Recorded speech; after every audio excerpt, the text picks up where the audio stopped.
Hello everyone, I am Sarita Srivastava from Mahatma Gandhi Shikshan Sansthan. Now I am going to teach Hindi standard 3. बच्चों, आज मैं आपके पाठ्य पुस्तक मकरंद से पाठ 4 का प्रश्न उत्तर समझाने जा रही हूँ. मौखिक रूप से तो आपको पहले समझा चुकी हूँ, लेकिन आज मैं आपको लिखित रूप से समझाने जा रही हूँ, जिससे कि आप अपने अभ्यास पुस्तिका पर सुंदर अक्षरों में, स्पष्ट अक्षरों में और सही जवाब लिखोगे. आओ देखें कैसे बनेगा, कैसे समझेंगे. बच्चों, पहला प्रश्न है, उचित विकल्प के सामने सही इस तरह का निशान लगाना है. क में प्रश्न दिया हुआ है, पाठ के अनुसार कौन सा नाम जापान देश का नहीं है. 3 इसमें विकल्प हैं, सूर्योदय का देश, द्वीपों का देश, ज्वालामुखी का देश. तो बच्चों, इसमें से ज्वालामुखी का देश जो जापान देश का नाम नहीं है पाठ में, इसलिए हम इसमें सही का निशान लगाएंगे. ख है प्रश्न बच्चों, किमोनो क्या है. 3 विकल्प दिए हैं, लंबे लंबे चोगे, जापानी मंदिर, फूल सजाने की कला. तो यहाँ पर यह किमोनो लंबे लंबे चोगे को कहते हैं जो स्त्रियां पहनती हैं, तो इसमें सही निशान लगाएंगे. ग में बच्चों, फ्यूजियामा क्या है. विकल्प दिया हुआ है, एक द्वीप, हैट और चोगे, ज्वालामुखी. तो बच्चों, फ्यूजियामा जो है वह ज्वालामुखी है, तो ज्वालामुखी के सामने हम ये निशान सही का लगाएंगे. अब हम बच्चों दूसरे प्रश्न को देखते हैं. प्रश्न दिया है कि एक शब्द में आपको उत्तर लिखना है. फूल सजाने की कला, ये सारे चीज जो है वह जापान पर आधारित है, जापान देश पर आधारित है, इसीलिए उसी तरह से हमें इसका एक शब्द में उत्तर देना है. फूल सजाने की कला, जापान में इसे इकेवाना कहते हैं. ख में है, जापानी स्त्रियों का चोगा, जो जापानी स्त्रियां पहनती हैं उसको किमोनो कहते हैं. ग में है, जापान की एक प्रसिद्ध चीज, फूल.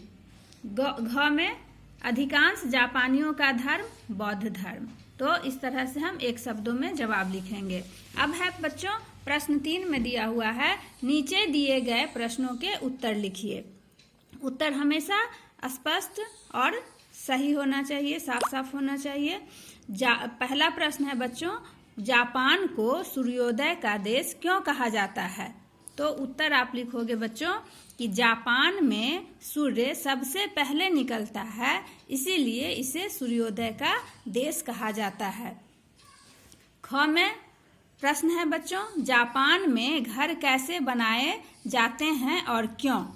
तो उत्तर आप लिखोगे बच्चों कि जापान के लोग अपना घर लकड़ी का बनाते हैं, क्योंकि वहाँ भूकंप आते रहता है, इसलिए कि ज्वालामुखी वाला प्रदेश है तो वहाँ पर अक्सर भूकंप आते रहता है, इसलिए वहाँ की जो इमारतें भी हैं वह भूकंप रोधी बनती हैं.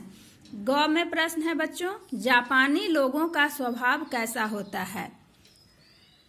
उत्तर लिखोगे बच्चों, जापानी लोग सभ्य, अनुशासित और मधुर भाषी स्वभाव के होते हैं. घ में प्रश्न है बच्चों, जापानी लोग अपने देश के प्रति कैसी भावना रखते हैं.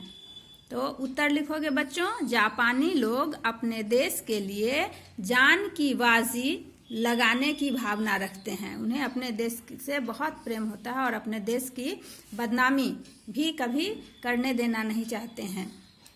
तो इस तरह से आपका ये प्रश्न उत्तर बन गया बच्चों. अब हम व्याकरण और भाषा पर आते हैं. क में 1 में है बच्चों कि नीचे दिए गए शब्दों के विलोम शब्द लिखिए. विलोम आप समझते हो कि विपरीत शब्द होता है, उल्टा शब्द होता है.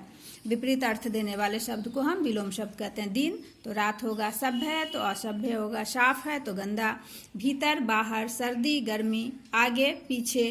अब है दूसरा प्रश्न बच्चों, नीचे दिए गए शब्दों के समानार्थी शब्द लिखने हैं, यानी कि समान अर्थ वाला. कि आग है तो अग्नि भी लिख सकते हैं, अनल भी लिख सकते हैं. बहुत सारे पर्यायवाची शब्द होते हैं, उसमें से किसी एक को आप अपने अनुसार लिख सकते हो.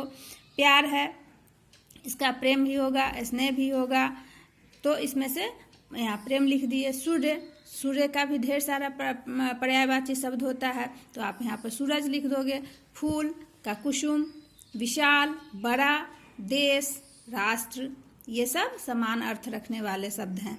अब है नीचे दिए गए शब्दों के बहुवचन लिखिए। बहुवचन आपको मैं पढ़ाई थी बच्चों कि 2 या 2 से अधिक संख्या बताने वाले शब्दों को बहुवचन कहा जाता है। तो यहाँ रात है तो यहाँ रातें हो गया, झील झीलें, लकड़ी लकड़ियाँ, कपड़ा कपड़े, मछली मछलियाँ, लड़की तो लड़कियाँ। इस तरह से आप अपने अभ्यास पुस्तिका में सुंदर अक्षरों में, स्पष्ट अक्षरों में आप इस प्रश्न उत्तर को अभ्यास पुस्तिका में लिखोगे। धन्यवाद।